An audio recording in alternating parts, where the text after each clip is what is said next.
أعوذ بالله من الشيطان الرجيم. بسم الله الرحمن الرحيم. الحمد لله رب العالمين، والصلاة والسلام على نبينا محمد وعلى آله وأصحابه أجمعين، أما بعد. Esselamu Aleyküm ve Rahmetullahi ve Berekatuhu. Değerli dinleyiciler, kalbimiz bizim için bir insan olarak en mühim organdır ki, oranı çok korumalıyıq.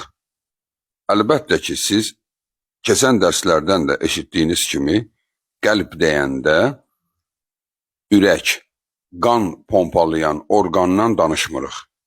Qəlb, yəni bizim hiss edən orqanımız, duyan orqanımız, ruhumuzun ürəyi. Qiyamət günü həmən qəlbimizə görə hesaba çəkiləcəyimiz orqan ki, onu o qədər qorumalıyıq ki, o qədər onu saf, təmiz saxlamalıyıq ki, çünki bizim bütün kimliyimiz onunla ölçülür, qəlbinin saflığıyla. Qəlb də elə orqandır ki, oranı hilə ilə düzəltmək olmur və yaxud da ki, müalicə, fiziki müalicələrlə düzəltmək olmur. Yəni dərman atmaqla, hansıysa qidanı yeməklə, yox. Oranı yalnız və yalnız saf, həqiqi düşüncələrlə sağlamlaşdırmaq olur. Və onun da ki, yollarını bizə Rabbimiz göstərmişdi. Biz də dərslərimizdə zaman həmən qəlbi necə saf saxlayaq ona toxunuruq. Bugünkü mövzumuz da qəlbin təhlükədədir adlı mövzu oldu ki, bir xasiyyət vardır ki, o kimdə varsa onun qəlbi təhlükədədir. Bugün ondan danışacaq ki, həmən bir problemlə danışacaq. Qəlbi təhlükədə olduğunu göstərən əlamətlər çoxdur. Misal üçün, öfkəli olmaq, yəni çox qəzəbli olmaq, istənilən hadisəyə çox ciddi reaksiya vermək. Ola bilsin, kiçik reaksiya versin. Misal üçün, dostuna desin ki, belə danışma, xahiş edirəm. Yəni, səbirli ol, mənə bu söz, belə söz demə. Bilirsən ki, xoşum gəlmir. Bu başlanğıcdır. Bu cür məlumat kimi vermək olar. Amma bir hadisəyə ciddi öfkə, fəryad qopardıb, əl-qol hərəkətləri bu göstərir ki, həmən şəxsin qəlbi təhlükədədir. Yəni, bu da təhlükədir. Amma bugünkü mövzumuz tamamilə başqa olacaqdır. Bugünkü mövzumuz nədir? Bir nəfərin başına bir hadisə gəlir, mən o hadisədən qəti təsirlənmirəm. Yəni, onun başına fəlakət gəlib, mən deyirəm, mənə nə? Öz hadisəsidir, özü yaşasın. Yəni, bir insan olaraq kiminsə başına bir iş gələndə, mən öz həyatımı yaşayıram. Heç bir təsir hiss etmirəm. Bəli, bax, budur bizim bugünkü mövzu. Bax, budur insanların qəlbinin ölməsinin əlaməti. Əgər sən qonşunun, dostunun və yaxud da bir insanın başına gələn hadisədən ürəyin sancmırsa, necə deyərlər, gözlərin yaşarmırsa, ola bilsin gözlərin yaşarmasın, o səviyyəyə yəni qalxmayıb ki, o yüksək insanlıq səviyyəsidir. Yəni, sənin gözünün yaşarması başqasının dərdinə, çünki nə gözəl deyiblər, kiminsə dərdinə şərik olmaq yaxşı əlamətdir. Amma kiminsə dərdinə göz yaşı tökmək isə, o ən yüksək insan əlamətidir. Yəni, sən başqasının dərdinə göz yaşı tökə bilirsənsə, sən çox gözəl insansan. Amma bu haçandır, gizli, onun bilmədiyi yerdə. Gedib məclislərdə yalandan, göz yaşı tökməklərdən danışmırıq. Allah üçün, özün öz aranda, Allah ilə öz aranda onun dərdinə göz yaşı tökdün. Və Allaha onun üçün xoş günlər arzuladın. Heç bəlkə də o səni tanımır. Və yaxud da tanıyır, heç xəbəri yoxdur ki, sən onun dərdinə bu qədər şərik olmusan.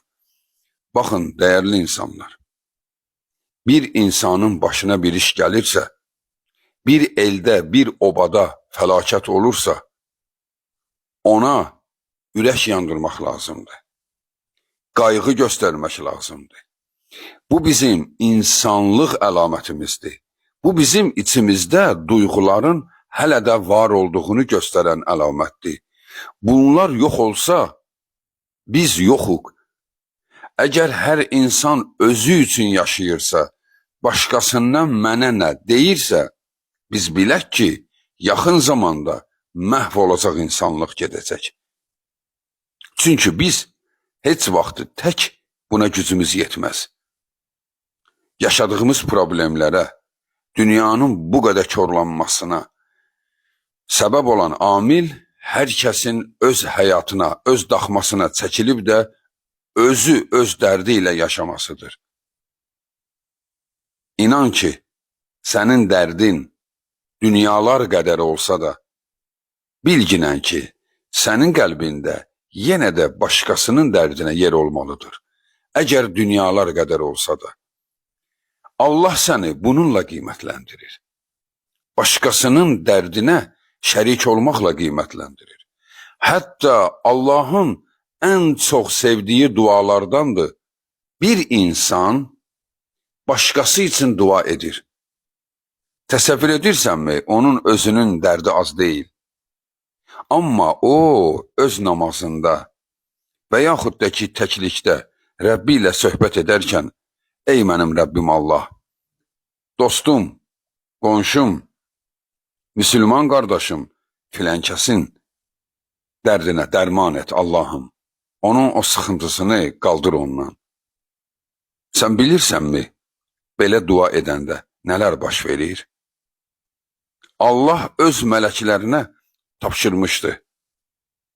Hansı qulum öz dərdindən kənara çıxaraq, başqasının dərdinə şərik olub, əl açıb dua edərsə, o nə arzulasa, onun özünə də onu verin. Yəni, öz qardaşı üçün, öz bacısı üçün nəyi arzuladısa, onun özünə də onu verin. Əslində, bunu fürsət bilib, neçə bizdən qabaq yaşamış dahi insanlar, özü üçün bir şey istəyəndə, axtarıb kimdə o problem varsa, onun üçün dua edirdi ki, Allah onun da duasını, onun da problemini həll etsin, mənim də ona bənzər dərdimə dərman etsin. Çünki bu ən gözəl vasitələrdəndir. Fussilet surəsi 34-cü ayədə Allah Subhanahu taala buyurmuşdur ki: Əuzu billahi mineşşeytanirracim. Və la tastabil hasenatu və las-seyyiatu. İdfa' billati hiye ahsen. Allah Subhanahu taala ayədə buyurur ki, yaxşılıqla pislik heç vaxt eyni ola bilməz. Sən bir pisliyi gözəlliklə qov, yaxşı əməlindən qov. Yəni, nəsə qəlbində var idisə, onu yaxşılıqla qov, həll et. Pisliklə deyil, düşmənçiliklə deyil. فَإِذَا بَيْنَكَ وَبَيْنَهُ عَدَاوَةٌ كَأَنَّهُ وَلِيٌّ حَمِيمٌ. Bir də görərsən ki, necə düşmənlərin sənin dostuna çönüb. Bəli, bu belədir. Sən bilginən, əgər sən gizlində, sakitlikdə, başqa bir müsəlmanın dərdinə şərik olaraq, ey Rəbbim, onun dərdinə dərman et, deyirsənsə, sən bilginən, insan bütovluqda enerjidir. Yəni, biz enerjiyik.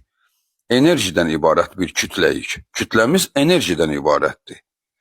Bizim sinir hücrələrimiz biri-birinə siqnalı cərəyanla ötürür, tokla ötürür. Sən əgər biri üçün dua edirsənsə, hökmən səndən gözəl bir enerji ayrılır. O enerji öz sahibini tapır. Bax, Allah həmən enerjini həmən dua etdiyin insanın qəlbinə yönəldir. Anında onun yadına salır səni. Yəni, aranızda bağ yaradır ki, bax, mənim o qulum sənin üçün təklikdə dua edir. Ola bilsin ki, o tam olaraq bilməsin nələr baş verdiyini. Amma içində sevgi oyanır. Sənə qarşı sevgi oyanır. Bu belədir. Düzdür, sən bunun üçün etməyəcəksən ki, aramızda əlaqələr güclənsin. Sən Allah üçün edəcəksən. Allah da öz üzərinə düşəni edir. Və ona görə də hələ bu ayədə Allah deyir, sən gözəlliklə bir məsələni həll etsən, necə düşmənlərin dostuna çönər. Olur bəzən, heç xoşlamadığın birisinə qəflətən içində bir sevgi oyanır, qəflətən. Onun xoş bir xatirəsini yad edirsən və dodaqların gülümsəyir, üzündə təbəssüm yaranır. Halbuki onunla aran münasibətin yaxşı deyil. Amma elə bir şey xatirələrində oyandı ki, səndən asılı olmadan, qəflətən. Yatmışdın, yuxuda gördün və yaxud da ki, qəflətən bir şeylər oyanır. Bax, bu Allahdır. Bəlkə də nə bilirsən, həmin sənin xoşlamadığın birisi evində əllərini açıb sənin üçün Allaha dua edir. Sənin yaşadığın bir sıxıntı üçün Allaha dua edir. Bu, bizim insanlıq keyfiyyətimizdir. Bu, nə qədər vardırsa, biz o qədər qiymətlənəcəyik. Allahın Resulü sallallahu aleyhi və səlləm buyurmuşdur ki, müminin ən gözəl əlamətini sayaraq demişdi, Allah üçün bir-birini sevənlər və Allaha görə bir-birinə qəzəblənənlər. Hubbun fillahi vəl-buğdu fillahi. Hədis səhihdir, Əlbani hədisə səhihdir demişdir. Deməli, burada Allahın Resulü bizə göstərir ki, Allah üçün sevin bir-birinizi. Dünya işlərinə görə düşmənçilik etməyin. Və yaxud da ki, mənimdir, mənim öz dərdim deməyin. Allah üçün bir-birinizi sevin. Və Allah üçün bir-birinizə qəzəblənin. Yəni, qəzəblənmək də olar. Haçan, günah etdikdə, get onunla deyin, onu nəsihət et. Bu nədir siqaret əlində? Və yaxud da ki, bu nə geyimdir geyinmisən? Allahdan qorxmursan sən. Və yaxud da ki, eşitmişəm, uzaqlaşmısan namazdan. Bu nədir? Yəni, Allah üçün deyin onunla. Tənbih et onu Allah üçün. Niyə Allah üçün sözü tez-tez deyilir? Çünki Allah üçün edəndə Allah nədir? Gözəllik, sevgi, mərhəmət. Allah üçün edəndə sevgi ilə edirsən. Sevə-sevə onunla deyinirsən. Hətta ona əl qaldırırsan. Allah üçün qaldırmısansa, o əl gül ləçəkləri kimi dəyir ona. Yəni, o ona ağrı vermir. Allah üçün birinin qulağından tutub dartsan birinin övladının ki, ey övladım, sən nə edirsən burada? Misal olaraq deyirəm, ha. Yəni, inan ki, o onun qulağında ömür boyu ibrət qalır ki, filənkəs məni Allah üçün o yerdən çəkdi. Sən Allah üçün edəndə sevgi yaranır. Çünki Allah üçün edən kobudluq etmir, gözəl edir. Hansı ibrət, hansı nəsihət, bax bunu yadda saxlayın. İlla ki, dəvət edən insanlar bunu yadda saxlasın. Kiminlə kobud, ağır diskusiya gördünüzsə, bir nəfəri güya deyinir, dinə çağırır, güya onu nəsihət edir. Gördünüzsə ki, bu kobudluq edir, bilin ki, o onu Allah üçün etmir. Heç soruşmaq da lazım deyil. Gördünüz ki, onun üzərinə gedir kobud sözlərlə, onu təhqir edir, o da buna qəzəblənir. Bilin ki, bu dəvət edən Allah üçün etməmişdi. Çünki o Allah üçün etsəydi, nə sözü desəydi, o söz ona gözəllik bal kimi gələcəkdi. Gözəl söz kimi gələcəkdi. və ətraf da bunu alqışlayacaqdır. Çünki bu Allah üçün edib. Onun sonra deməsinə baxma. Mən Allah üçün dedim ona, o isə mənə söndü, bu sözü dedi. Sən Allah üçün desəydin, o belə olmayacaqdı. Sən nəfsin üçün demisən, bu elmlidir demisən və yaxud da ki, öz acığını bundan çıxaraq güya Allahın dəvətinin altında etmisən, elə ona görə də Allah səni ifşa edib, o da səni qəbul etməyib. Deməli, Allah üçün biri-birimizi sevib, biri-birimizə qayğı göstərməliyik. Hələ bu harasıdır? Hələ bu harasıdır? Pis mənada insan vardır ki, başqasının dərdinə hələ mənə nə deyənlərdən də ötəsi sevinənlər vardır. Başqasının başına bir sıxıntı gəlib, onun ailəsində bir sıxıntı yaşanıb da, bu isə zövq alır bundan. İçində ondan asılı olmayaraq sevinç duyğuları olur. Baxın, dəyərli insanlar, bu dediyim hal ola bilər səndə, məndə zamanla baş versin. Bəli, bəlkə də həyatımızda vardır. Etiraf etməyə utanırıq ki, kiminsə başına bir ağır problem yaşayıb, misal üçün malına ziyan dəyib, övladı ilə arasında ciddi problem yaşayır və yaxud da ki, ailə durumunda ciddi bir sıxıntılar vardır. Əgər biz onun o durumuna bizdən asılı olmadan heç nə danışmamışıq, bəlkə də üzdə deyirik ki, yazıq, yazıq. Amma içimizdə bir zövq yaşayırsa, içimizdə bir rahatlıq varsa, yəni bu hala görə ki, hər birimizdə o var, olub da, həyatımızda olub, etiraf edək. Özümüzə, başqasına deyil. Kiməsə demək lazım deyil, hə, məndə də olub o hal. Özümüzü etiraf edək. Bu halı yaşamışıqsa, deməli, müəyyən qədər qəlbimizdə problem var. İnan ki, ey Allahın qulu, bu belədir. Mən də yaşamışam onu, sən də yaşamısan onu. Etiraf edək ki, özümüzü düzəldək, özümüzü təmiz görməyək. Demirəm özümüzü pisləyək cəmaatın yanında. Özümüz özümüzün islahını axtarırıqsa, belə duyğularımızı tapaq və sonra deyək, mənim Rəbbim Allah. Bu nədir? Mən sevinirəm. Allahım, bir insan gözyaşı tökür. Məndən asılı olmadan içimdə rahatlıq var. Bu nə rahatlığıdır Allahım? Bu səndən deyil, bu səndən ola bilməz. Bu şeytandandır. Əvvəl içimizə rahatlıq verir, amma dilimizə başqa söz gəlir. Ah, yazıq, yazıq. Niyə görəsən bu belə oldu? Filan özü də niyəni deyərkən yavaş-yavaş ona şeytan hilə verir ki, bəlkə filan şeyə görə olub, bir sözü ortaya atıb da başqa özü kimisi olan birisi də desin ki, elə bəlkə də ona görədir. Baxın, bu nəyə görə olduğunu Allah bilir. Və sən unutma, kim də bir sıxıntı yaşayırsa, bu o demək deyildir, o sıxıntı ilə öləcək. Allah ona o sıxıntının ardıyca ola bilsin ki, bir rahatlıq versin. Çünki فَاِنَّ مَعَ الْعُسْرِ يُسْرًا Hər bir sıxıntıdan sonra bir rahatlıq vardır. Onu Allah öz qulları için demişti. Hər sıxıntıdan sonra bir rahatlıq vardır. Amma mənim sıxıntıma, sənin rahat yaşaman, sevinç keçirtməyin, sevinç duyğuların, bu nəyin nəsidir? Bəs o adam rahatlığı yaşayan gündə sən Allaha nə deyəcəksən? İçimizi islah edək, içimizi düzəldək, başqalarının dərdinə kədərlənək. Bacarırsansa, həqiqi insansansa, hətta göz yaşı tök. Amma Allah və səninlə aranda. Heç vaxt insanların yanında göz yaşı tökməzlər.